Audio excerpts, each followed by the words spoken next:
Hello students, कल हम exercise 10.2 solve कर रहे थे। तो 10.2 11 क्वेश्चन तक हमने सॉल्व कर ली थी। आगे हम बढ़ते हैं क्वेश्चन नंबर 12 के ऊपर। क्वेश्चन नंबर 12 में आपको दिया हुआ है कि कोई एक ऐसी लाइन है जो 2,3 पॉइंट से पास होती है। Line which passes through the point 2,3 and cuts equal intercepts on the both axis. मतलब क्या, दोनों एक्सिस पे जो इंटरसेप्ट कर रही है वो दोनों क्या होंगे, इक्वल। तो देखिए, इंटरसेप्ट फॉर्म में पहले लाइन की इक्वेशन लिख लें। वो क्या होती है, x upon a plus y upon b equals to 1। अब क्या करें, उसने क्या बोला, इंटरसेप्ट सेम है, मीन्स जो ए है वही बी भी है। मत बी की जगह अगर हम ए रख दे तो क्या मिल जाएगा, x upon a plus y upon a equals to 1, या फिर x plus y upon a LCM ले लिया इक्वल्स टू 1। ए को हम राइट साइड में लेके गए तो x plus y equals to a. अब ए उसको कहीं भी क्वेश्चन में नहीं दिया था, ये तो अपन ने अपने मन से मान लिया था कि इंटरसेप्ट की लेंथ कितनी है, ए। तो उस ए की कुछ ना कुछ वैल्यू निकालनी पड़ेगी।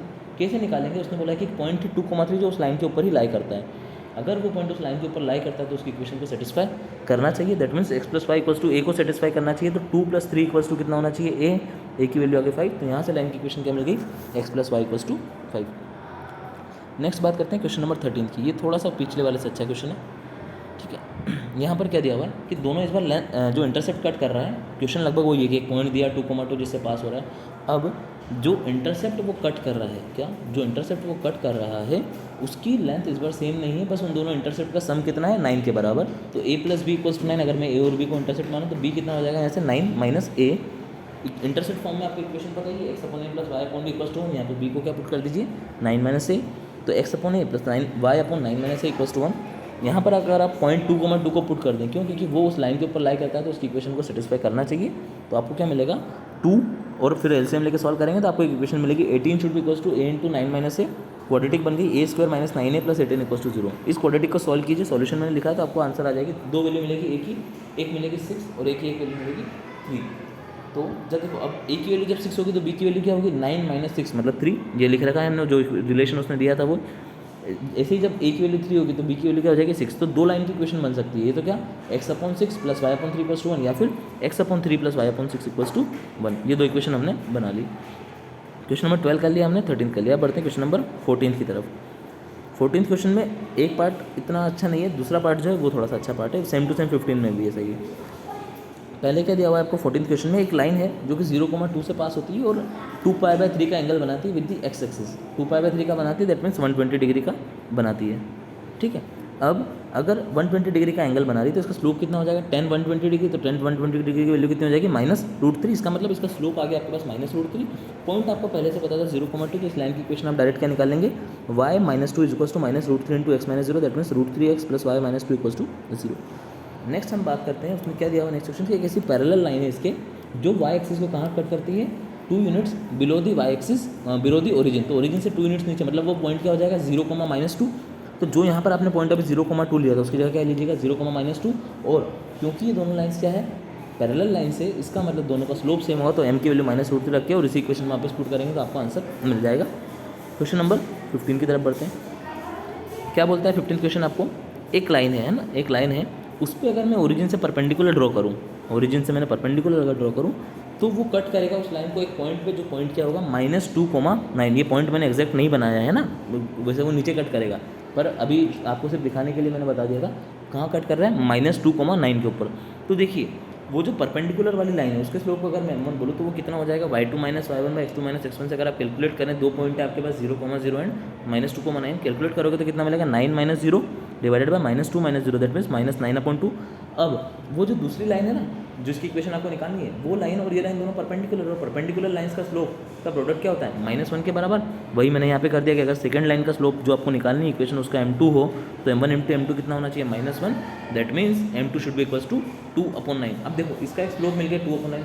ये लाइन जो है वो -2,9 से पास भी हो रही है। इसका मतलब इक्वेशन आप कैलकुलेट कर सकते हैं, y - y1 equals to m × x - x1, that means y - 9 equals to 2/9 into x -2, that means x + 2। Solve करेंगे तो आपको इक्वेशन मिल जाएगी लाइन की 2x - 9y plus 85 equals to 0। 17 question, 16 question में थोड़ा सा लैंग्वेज ज़्यादा है और कॉम्प्लिकेशंस बढ़ जाएगी आपके लिए इतना, और वो इस टाइप के क्वेश्चन पूछे नहीं जाते एग्जाम में। जो पूछे जाते हैं वो है क्वेश्चन नंबर 17 के टाइप के। क्या बोल रहा है, एक मिल्क मैन, एक दूध वाला है, वो अगर 14 रुपये लीटर से दूध बेचता है, कितना, 14 रुपये पर लीटर के हिसाब से दूध बेचता है, तो वो कितना दूध बेच पाता है एक वीक के अंदर, 980 लीटर। अगर इसी रेट को वो बढ़ा दे और 16 रुपीज़ पर लीटर कर दे तो वो 1220 लीटर्स का मिल्क सेल कर सकता है एक वीक के अंदर, है ना। तो इसको हमने क्या करा, लीनियर फॉर्म में रिप्रेजेंट किया। एक लाइन बन रही थी, उसने लिखा भी था कि लीनियरली वेरी करेगा ये पूरा, ये जैसे जैसे आप रेट बढ़ाओगे वैसे वैसे डिमांड भी बढ़ती जा रही थी, ठीक है। तो हमने क्या करा, इसको एक एक्सिस पे प्लॉट करा। एक्स एक्सिस पे मैंने माना कि उसका रेट आ रहा है जितने रुपीज़ पर लीटर वो ले रहा है, और वाई एक्सिस पे मैंने माना कि कितना मिल्क वो एक वीक के अंदर सेल कर देता है लीटर्स में। तो देखिए आपको दिया हुआ है 14 के करस्पॉन्डिंग कितना करेगा सेल, 980, तो 14,980 एक पॉइंट हो गया, और 16,1220 एक पॉइंट हो गया। दोनों से आपने बनाई लाइन की इक्वेशन, 2 पॉइंट फॉर्म से आपकी इक्वेशन मिली 120x minus y minus 700 equals to 0। अब ये जो एक लाइन की इक्वेशन बनी है ना, यहाँ पर आपको क्या निकालना है कि जब वो 17 रुपीज़ पर लीटर कर दे, मतलब एक्स की वैल्यू जब 17 कर दे तो वो कितने लीटर मिल्क सेल करेगा, means what should be the value of y at that point. तो क्या करें, अब इसी लाइन पर लाई करेगा वो पॉइंट भी, क्योंकि लीनियरली वेरी कर रही है डिमांड और उसका सेल भी। That means y should be equals to 2140 minus 700, that is equals to 1340 rupees, 40 litres of milk वो उस अगले वीक में सेल कर देगा। नेक्स्ट और लास्ट क्वेश्चन है सक्सेस का, क्वेश्चन नंबर 18। वो ये बोलना चाह रहा है कि जो एक लाइन है वो अगर उसके इंटरसेप्ट जो भी कट कर रही है, और उस इंटरसेप्ट का जो मिड पॉइंट है अगर वो a, b पे लाई कर रहा है, तो आपको बताना है कि लाइन की इक्वेशन क्या होगी। लाइन की इक्वेशन जनरली क्या होती है इंटरसेप्ट फॉर्म में, x upon a plus y upon b equals to 1। अगर इंटरसेप्ट को मैं h और k मानूँ तो क्या हो जाएगी, x upon h plus y upon k equals to 1। इसका मिड पॉइंट कहाँ है, a, b पे, दैट मीन्स h प्लस 0/2। अगर मैं इस लाइन का इक्वेशन h 0 और 0k का मिड पॉइंट निकालूँ तो क्या आएगा, h plus 0/2 equals to a, that means h equals to 2 है, और k इक्वल्स टू सिमिलरली कितना आ जाएगा 2b। यहाँ से आपको मिलेगा that x upon 2a plus y upon 2b equals to 1। h और k की वैल्यूज पुट कर दी, यहाँ से आपको मिला x upon a plus y upon b should be equals to 2। यही प्रूव करना था आपको। नेक्स्ट एक्सरसाइज 10.3 के लिए जो बेसिक्स हमको पढ़ना चाहिए थे वो बेसिक्स मैं आपको बता देता हूँ, ताकि कल हम आके सीधे एक्सरसाइज सॉल्व करेंगे।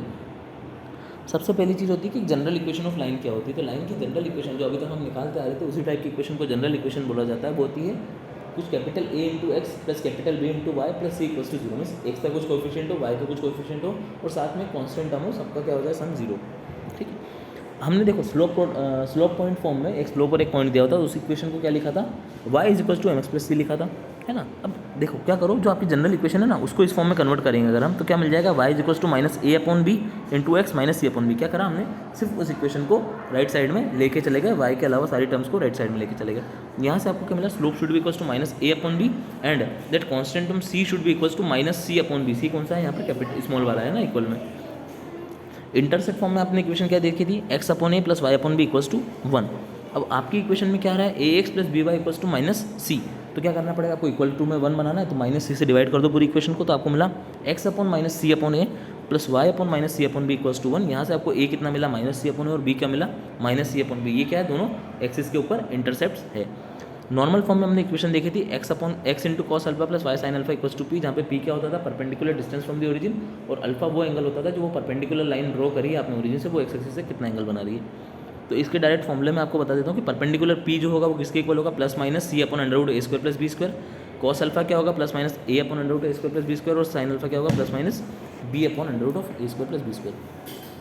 नेक्स्ट आता है कि आपको किसी लाइन की जनरल इक्वेशन दी हुई है, और वहाँ पे आपको उस एक पॉइंट दिया हुआ है लाइन के कोई दूर पे, और उससे आपको उस पॉइंट से लाइन तक की डिस्टेंस कैलकुलेट करनी है। तो कैसे करेंगे, अगर मान लो आपके पास लाइन की इक्वेशन दी हुई है ax plus B y plus c equals to 0, तो क्या करिए, उस लाइन की इक्वेशन में आपका जो पॉइंट है जहाँ से आपको डिस्टेंस निकालनी है वो पॉइंट पुट कर दीजिए। तो डिस्टेंस कितनी आ जाएगी, modulus of ax1 plus B Y one plus C divided by कर दीजिए under root of A square plus B square. ठीक है, सिमिलरली अगर आपको बोला जाए दो लाइंस पैरेलल है, दो पैरेलल लाइन से जो इंटरसेप्ट कितना कट कर रही है, C1 और C2, और उनके बीच की डिस्टेंस आपको निकालने के लिए बोली जाए, जिनका स्लोप, अगर देखो पैरेलल लाइन से तो स्लोप वैसे भी सेम होगा, वो होगा स्मॉल m के बराबर मान लीजिए। तो उन दोनों के बीच की डिस्टेंस कितनी होगी, C2 minus C1 divided by under root of 1 plus m square के बराबर। ये हमने 10.3 के बेसिक्स देख ली, जो हमको पहले पता होना चाहिए फॉर्मूलेस, ताकि हम एक्सरसाइज सॉल्व कर पाए। कल हम एक्सरसाइज सॉल्व करेंगे, तब तक के लिए God bless you and thank you so much.